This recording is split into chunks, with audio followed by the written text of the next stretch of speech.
आज हम लोग पढ़ेंगे प्रेमचंद्र की कहानी पूस की रात। हल्कू ने आकर स्त्री से कहा, सहना आया है, लाओ जो रुपए रखे हैं उसे दे दूं। किसी तरह गला तो छूटे। मुन्नी बहू झाड़ू लगा रही थी, पीछे फिरकर बोली, 3 ही तो रुपए हैं, दे दोगे तो कम्बल कहाँ से आएगा। माघ पूस की रात हार में कैसे कटेगी। उससे कह दो फसल पर रुपए दे देंगे, अभी नहीं। हल्कू एक क्षण अनिश्चित दशा में खड़ा था। पूस सिर पर आ गई। बिना कम्बल के हार में रात को वह किसी तरह नहीं सो सकता, मगर सोना मानेगा नहीं। फुड़कियाँ जमाएगा, गालियाँ देगा, बला से जोड़ों मरेंगे, बला तो सिर से टल जाएगी। यह सोचता हुआ वह भारी भरकम डील लिए हुए, जो उसके नाम को झूठ सिद्ध करता था, स्त्री के समीप गया और खुशामद करके बोला, ला दे दे, गला तो छूटे, कम्बल के लिए कोई दूसरा उपाय सोच लूंगा। मुन्नी उसके पास से दूर हट गई और आंखें तैरती हुई बोली, कर चुके दूसरा उपाय, जरा सुनो कौन सा उपाय करोगे। कोई खराद दे देगा कम्बल। ना जाने कितनी बाकी है जो किसी तरह चूकने ही नहीं आती। मैं कहती हूँ तुम क्यों नहीं छोड़ देते खेती, मर मर कमाओ, उपज हो तो बाकी दे दो। चलो छुट्टी हुई, बाकी चुकाने के ही तो हमारा जन्म हुआ है। पेट के लिए मजूरी करो, ऐसी खेती से बाज आए। मैं रुपए ना दूंगी, ना दूंगी। हल्कू ने उदास होकर बोला, तो क्या गाली खाऊं। मुन्नी ने तड़प कर कहा, गाली क्यों देगा, क्या उसका राज है। मगर यह कहने के साथ ही कितनी हुई बाहें ढीली हो गई। हल्कू के उस वाक्य में जो कठोर सत्य था, मानो एक क्षण भीषण ऋतु के भांति उसे घूर रहा था। उसने जाकर आले पर से रुपए निकाले और हल्कू के हाथ पर दे दिए। फिर बोली, अब तुम छोड़ दो अब की सी खेती, मजूरी में जो सुख है, एक रोटी खाने को तो मिलेगी, किसी की धौंस तो ना रहेगी। अच्छी खेती है, मजूरी करके लाओ, वह भी उसी में झोंक दूं, उस पर से धौंस। हल्कू ने रुपए लिए और इस तरह बाहर चला मानो अपना हृदय निकाल कर देने जा रहा हो। उसने मजूरी के एक एक रुपए काट कर 3 रुपए कम्बल के लिए जमा किए थे। आज वह निकले जा रहा था। एक एक पग के साथ उसका मस्तक अपनी दीनता के भार से दबा जा रहा था। पूस की अंधेरी रात, आकाश पर तारे भी ठिठुरते हुए मालूम होते थे। हल्कू अपने खेत के किनारे ऊख की पत्तों की एक छतरी के नीचे बांस के खटोले पर अपने पुरानी गाढ़े की चादर ओढ़े काँप रहा था। खाट के नीचे उसका संगी कुत्ता जबरा पेट में मुंह डाले सर्दी से कू कू कर रहा था। 2 में से एक को भी नींद न आती थी। हल्कू के घुटनियों को गर्दन में चिमटाते हुए कहा, क्यों जबरा, जाड़ा लगता है। कहता तो था घर में पुआल पर लेट रहा, तो यहाँ क्या लेने आए थे। अब खाओ ठंड, मैं क्या करूँ। जानते थे मैं यहाँ हलवा पूरी खाने आ रहा हूँ। दौड़े दौड़े आगे आगे चले आए, अब रो नानी के नाम को। जबरा ने पड़े पड़े दुम हिलाई और अपनी कू कू की दीर्घ बनाता हुआ, उसकी स्वान बुद्धि ने शायद ताड़ लिया। स्वामी को मेरा कुकू से नींद नहीं आ रही है। हल्कू ने हाथ निकालकर जबरा की ठंडी पीठ सहलाते हुए कहा, कल से मत आना मेरे साथ, नहीं तो ठंडे हो जाओगे। यह पछुआ हवा ना जाने कहाँ से बर्फ लिया आ रही है। उठूं फिर एक चिलम भरूं, किसी तरह रात तो कटे। 8 चिलम तो पी चुका। यह खेती का मजा है। और एक एक भगवान ऐसे पड़े हैं जिनके पास जाड़ा जाए तो गर्मी से घबराकर भागे। मोटे मोटे गद्दे, लिहाफ, कम्बल, मजाल है जाड़े का गुजर हो जाए। तकदीर की खूबी है, मजूरी हम करे, मजा दूसरे लूटे। हल्कू उठा और गड्ढे में से जरा सी आग निकालकर चिलम भरी। जबरा भी उठ बैठा।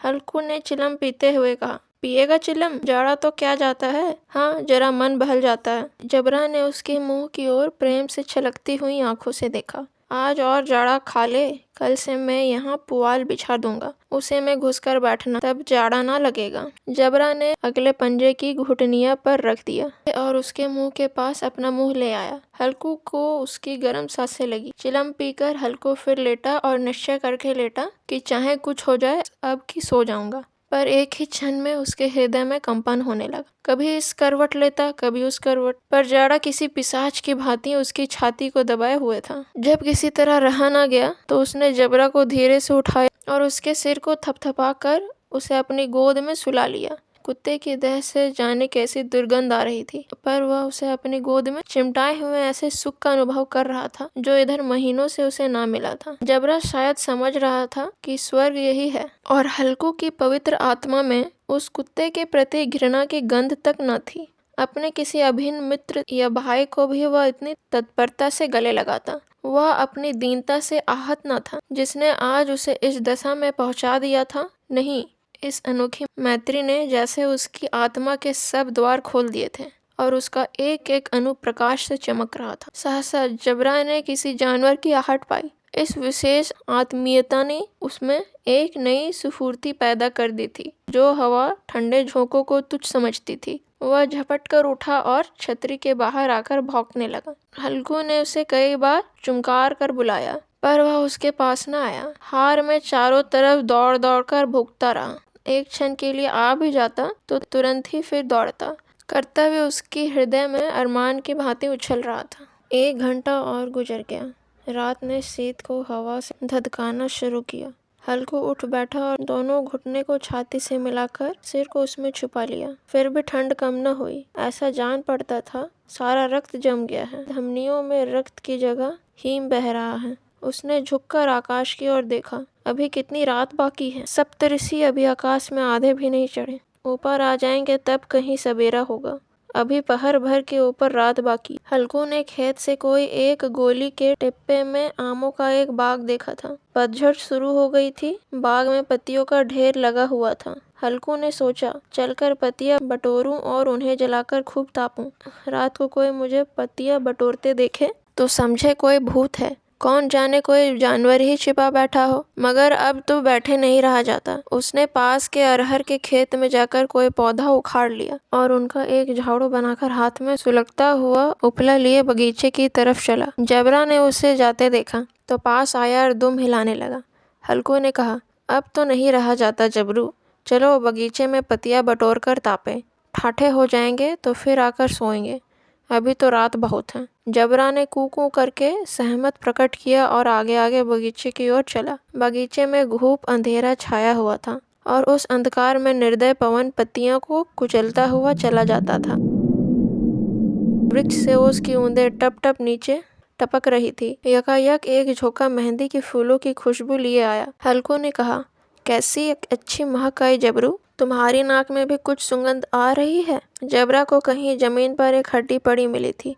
उसे चिचोड़ रहा था। हल्कू ने आग जमीन पर रख दी और पत्तियां बटोरने लगा। जरा देर में पत्तियों का एक ढेर लग गया। हाथ ठिठुरे जाते थे, नंगे पांव गले जाते थे और वह पत्तियों का पहाड़ खड़ा कर रहा था। इसी अलाव में वह ठंड को जलाकर भस्म कर देगा। थोड़ी देर में अलाव जल उठा। उसकी लौ ऊपर वाले वृक्ष की पत्तियों छू छू कर भागने लगी। उस अस्थिर प्रकाश में बगीचे में विशाल वृक्ष ऐसे मालूम होते थे मानो उस अथाह अंधकार को अपने सिरों पर संभाले हुए। अंधकार के उस अनंत सागर में यह प्रकाश का एक नौका के समान हिलता मचलाता हुआ जान पड़ता था। हल्कू अलाव के सामने बैठा आग ताप रहा था।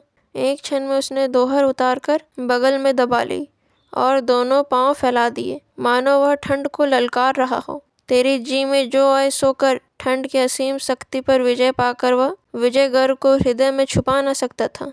उसने जबरे से कहा, क्यों जब्बर, अब तो ठंड नहीं लग रही। जब्बर ने कू करके मानो कहा, अब क्या ठंड लगती ही रहेगी। पहले से यह उपाय न सूझी। नहीं, इतनी ठंड क्यों कहते। जब्बर ने पूछ हिलाई। अच्छा आओ, इस अलाव में कूद कर पार करे, देखे कौन निकल जाता है। अगर जल गए तो बच्चा मैं दावा न करूंगा। जबर ने उस अग्नि राशि की ओर कतार नेत्रों से देखा। मुन्नी से कल ना कह देना, नहीं लड़ाई करेगी। यह कहते वह उछला और अलाव के ऊपर साफ निकल गया। पैरों में जरा लपट लगी पर वह कोई बात न थी। जबरा आग के गिर्द घूमकर उसके पास आ खड़ा हुआ। हल्कू ने कहा, चलो चलो, इसकी सही नहीं, ऊपर से कूद कर आओ। वह फिर कूदा और अलाव के इस पार आ गया। पत्तियां जल चुकी थी। बगीचे में फिर अंधेरा छाया था। राख के नीचे कुछ कुछ आग बाकी थी जो हवा का झोंका आ जाने पर जरा जाग उठती थी, पर एक क्षण में फिर आंखें बंद कर लेती थी। हल्कू ने फिर चादर ओढ़ ली और गर्म राख के पास बैठा हुआ एक गीत गुनगुनाने लगा। उसके बदन में गर्मी आ गई थी, पर ज्यों-ज्यों शीत बढ़ती जाती थी उसे आलस्य दबाए लेता था। जबरा जोर से भूख कर खेत की ओर भागा। हल्कू को ऐसा मालूम हुआ कि जानवरों का एक झुंड उसके खेत में आया। शायद नील गायों का झुंड था। उसके कूदने और दौड़ने की आवाज साफ कान में आ रही थी। फिर ऐसा मालूम हुआ कि वह खेत में चर रही है। उनके चबाने की आवाज चर-चर सुनाई देने लगी। उसने दिल में कहा, नहीं, जबरा के होते कोई जानवर खेत में नहीं आ सकता। नोच ही डाले, मुझे भ्रम हो रहा है। कहाँ, अब तो कुछ सुनाई नहीं देता। मुझे भी कैसा धोखा हुआ। उसने जोर से आवाज लगाई, जबरा, जबरा। जबरा भूखता रहा, उसके पास न आया। फिर खेत के चर जाने की आहट मिली। अब वह अपने को धोखा ना दे सकता। उसे अपनी जगह से हिलना जहर लग रहा था। कैसे दंदाया हुआ बैठा था। इस जाड़े पाले में खेत में जाना, जानवरों के पीछे दौड़ना असूझ जान पड़ा। वह अपनी जगह से न हिला। उसने जोर से आवाज लगाई, लिहो लिहो लिहो। जबरा फिर भूख उठा। जानवर खेत चर रहे थे, फसल तैयार है। कैसी अच्छी खेती थी, पर ये दुष्ट जानवर उसका सर्वनाश किए डालते हैं। हल्कू पक्का इरादा करके उठा, 2-3 कदम चला, पर यकायक हवा का ऐसा ठंडा चुभने वाला बिच्छू के डंक का सा झोंका लगा। वह फिर बुझते हुए अलाव के पास आ बैठा और राख को कुरेदकर अपनी ठंडे देह को गरमाने लगा। जबरा अपना गला फाड़ डालता था। नील गाय खेत का सफाई किए डालती थी और हल्को गरम राख के पास शांत बैठा हुआ था। आक्रामणीयता ने उसे रस्सियों की भांति उसे चारों ओर से जकड़ रखा था। उसकी राख के पास गर्म जमीन पर वह चादर ओढ़े सो गया। सवेरे जब उसकी नींद खुली तब चारों तरफ धूप फैल गई थी और मुन्नी कह रही थी, क्या आज सोते ही रहोगे? तुम यहाँ आकर रम गए और उधर सारा खेत चौपट हो गया। हल्को ने उठकर कहा, क्या तू खेत से होकर आ रही है? मुन्नी बोली, हाँ, सारे खेत का सत्यानाश हो गया। भला ऐसा भी कोई सोता है? तुम्हारे यहाँ मड़िया डालने से क्या हुआ? हल्को ने बहाना किया, मैं मरते मरते बचा और तुझे अपने खेत की पड़ी है। पेट में ऐसा दर्द हुआ कि मैं ही जानता हूँ। दोनों फिर खेत के डांड पर आ गए। देखा सारा खेत रौंदा पड़ा हुआ है और जबरा मड़िया के नीचे चित लेटा है, मानो प्राण ही ना हो। दोनों खेत की दशा देख रहे थे। मुन्नी के मुख पर उदासी छाई थी, पर हल्को प्रसन्न था। मुन्नी ने चिंतित होकर कहा, अब मजूरी करके माल गुजारी भरना पड़ेगी। हल्को ने प्रसन्न मुख से कहा, रात की ठंड में यहाँ सोना तो ना पड़ेगा?